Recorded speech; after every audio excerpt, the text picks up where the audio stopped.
Agniveer scheme को लेकर के आप कितने आश्वस्त हैं राजनाथ जी बतौर? मैं पूरी तरह से आश्वस्त हूँ कि अग्निवीर हमारी जो स्कीम है वो पूरी तरह से सक्सेसफुल है और ये सक्सेसफुल रहेगी।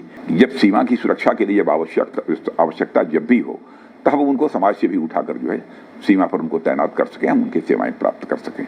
जय हिंद, नमस्कार। सुन लिया क्या कहा रक्षा मंत्री राजनाथ सिंह ने? वो कह रहे हैं कि अग्निवीर योजना कहीं नहीं जाने वाली है, यह पूरी तरह सक्सेसफुल है और रहेगी भी, यानी कहीं नहीं जाने वाली है। अब देखिए, इसे ही तो राजनीति कहते हैं, जो रक्षा मंत्री राजनाथ सिंह लोकसभा चुनावों से ठीक 22 दिन पहले यानी 28 मार्च को टाइम्स नाउ समिट में कह रहे थे कि अग्निवीरों के भविष्य को देखते हुए जरूरत पड़ने पर इस योजना में बदलाव के लिए हमारी सरकार पूरी तरह तैयार है। आज वही रक्षा मंत्री राजनाथ सिंह एनडीटीवी चैनल पर इंटरव्यू में कह रहे हैं कि यह योजना पूरी तरह सफल है और रहेगी भी। और इस बार उन्होंने यह भी नहीं कहा कि अग्निवीरों के हितों को देखते हुए इस योजना में बदलाव के लिए उनकी सरकार तैयार है। पता है क्यों?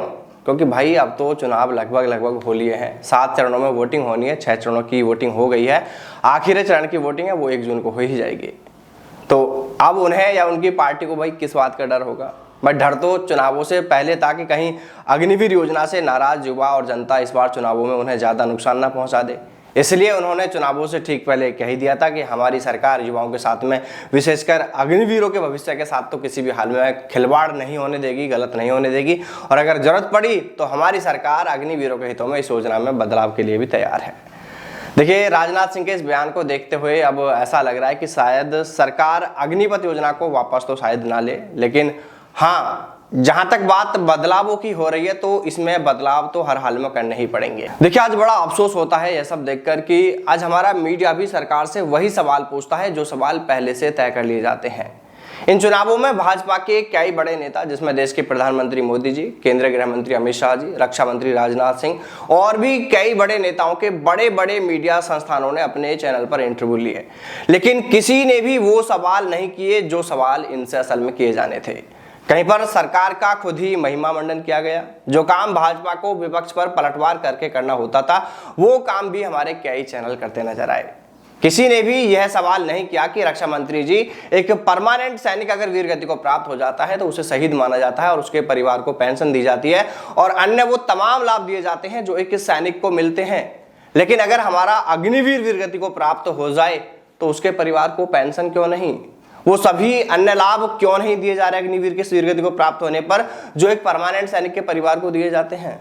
ये सवाल क्यों नहीं किया? जब एक अग्निवीर और एक परमानेंट सैनिक की ड्यूटी एक जैसी है, सेम पोस्ट पर दोनों की तैनाती है, दोनों के लिए बराबर खतरा है, ड्यूटी टाइम भी उतना ही है, बल्कि हो सकता है कि अग्निवीरों को कुछ ज्यादा ही हो, तो फिर अग्निवीरों का वेतन इतना कम क्यों? क्यों एक परमानेंट सैनिक को साल में 90 दिन की छुट्टियां और अग्निवीरों को सिर्फ 30 दिन की छुट्टियां? क्यों अग्निवीर कोई रोबोट है क्या, मशीन है क्या कोई? ये इंसान नहीं है, इन्हें रिलैक्स की जरूरत नहीं है। देखिए, ये सवाल क्यों किसी ने नहीं पूछा, इसका बड़ा अफसोस रहेगा। अग्निवीर योजना लागू कर आर्मी एयरफोर्स की पेंडिंग भर्तियों को रद्द कर दिया गया, जिसमें एयरफोर्स की भर्ती में तो सिर्फ अभ्यर्थियों को ज्वाइनिंग ही दी जानी बाकी थी, किसी बैच का रिजल्ट जारी किया जाना था। आर्मी भर्ती में ये युवा तमाम प्रक्रियाओं को पार कर चुके थे, फिजिकल, मेडिकल, ग्राउंड की सभी प्रक्रियाओं को पूरा कर लिया था और सिर्फ एग्जाम होना बाकी था। लेकिन सरकार ने एक झटके में उनकी भर्तियों को रद्द कर दिया, उनके सपनों को तहस नहस कर दिया। क्या ये सही था? क्या ये सही है? अरे, सरकार को अग्निपथ योजना लागू करनी थी तो भाई बेशक करते, लेकिन पहले पेंडिंग भर्तियों को पूरा कराना चाहिए था।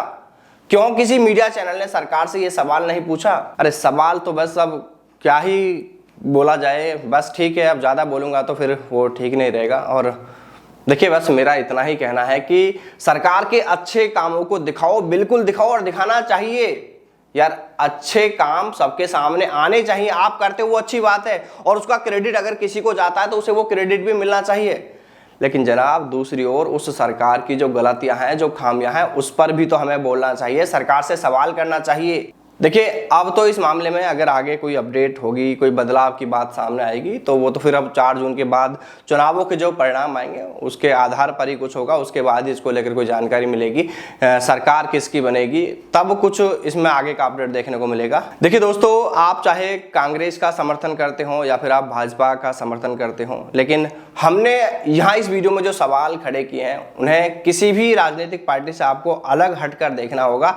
और जब आप उन सवालों को बिल्कुल राजनीति से अलग हटकर देखेंगे, तब आपको पता चल जाएगा कि सही क्या है, गलत क्या है। और अगर फिर भी आपको लगता है कि हमारे सवालों में कहीं पर हमने कुछ गलत पूछ लिया है, तो आप आपकी राय कमेंट करके जरूर बताएं। और अगर आप हमारी बातों से सहमत हैं, आपको लगता है हमने जो सवाल किए हैं वो सही है, तो दोस्तों इस वीडियो को लाइक करें और शेयर भी कीजिएगा। और हाँ, आपकी राय कमेंट करके बताइएगा। जय हिंद, जय भारत, वंदे मातरम।